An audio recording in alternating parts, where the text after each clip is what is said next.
अस्सलाम वालेकुम, मेरा नाम शहीर मुनीर है। आज हम मौजूद हैं नियार के प्लेटफॉर्म पर।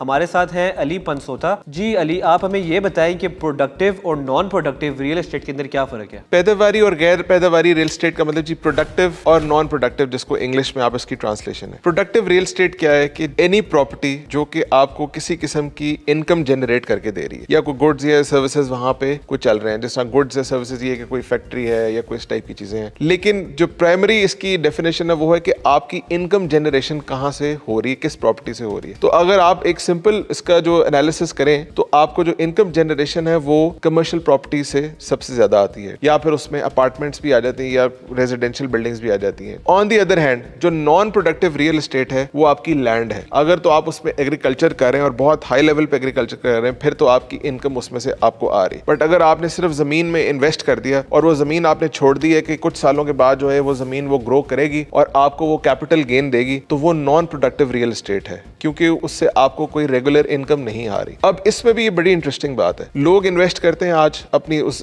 Let's say non productive real estate में, और उनको जाहिर है उसमें से कोई इनकम तो आती नहीं है। तो वो 20 साल बाद या 10 साल बाद जब उस जमीन को बेचते हैं तो वो समझते हैं कि उन्होंने बहुत ज्यादा जो है वो पैसे कमा लिए, कि उन्होंने कैपिटल गेन जो है वो ठीक ठाक अचीव कर लिया। But on the other hand अगर आप इसकी एक ऑल्टरनेटिव साइड भी है, अगर आपने वही पैसे किसी ऐसी प्रॉपर्टी में इन्वेस्ट किए जिससे आपको रेगुलर इनकम भी आ रही है और उस पर कैपिटल गेन भी आपको मिल रहा है, तो वो आपके लिए लॉन्ग रन में ज्यादा बेनिफिशियल है, क्योंकि आपको एक तो कैश फ्लो वहां से उसमें से आ रहा है प्लस कैपिटल गेन आ रहा है। ऑन दी अदर हैंड जो दूसरी उसमें सिर्फ आपको कैपिटल गेन आ रहा है, और जब आप उस टाइम पे उस प्रॉपर्टी को सेल करते हैं जिस वक्त आपको कैपिटल गेन हुआ है, तो आपको इर्द गिर्द की प्रॉपर्टीज में भी उस तरह का ही ट्रेंड प्राइसेस का नजर आता है। सो इन शॉर्ट आपको कोई ऐसा उस तरह से एडवांटेज जो है वो नहीं हुआ अनटिल अनलेस आपको कोई बहुत ज्यादा कैपिटल गेन मिल गया, जैसे कुछ मतलब साइट्स पे ऐसे हुआ भी है फैसलाबाद में। लेकिन यूजुअली जो है वो यही सजेस्ट किया जाता है कि आप कमर्शियल या ऐसी प्रॉपर्टी में इन्वेस्ट करें जो कि प्रोडक्टिव है, जिससे आपको इनकम और कैश फ्लो जो है वो जनरेट हो, वही आपको सपोर्ट करती है with your finances. So therefore ये आपके लिए एक ज्यादा एडवाइजेबल चीज है कि आप इनकम जनरेटिंग या प्रोडक्टिव रियल एस्टेट में इन्वेस्ट करें।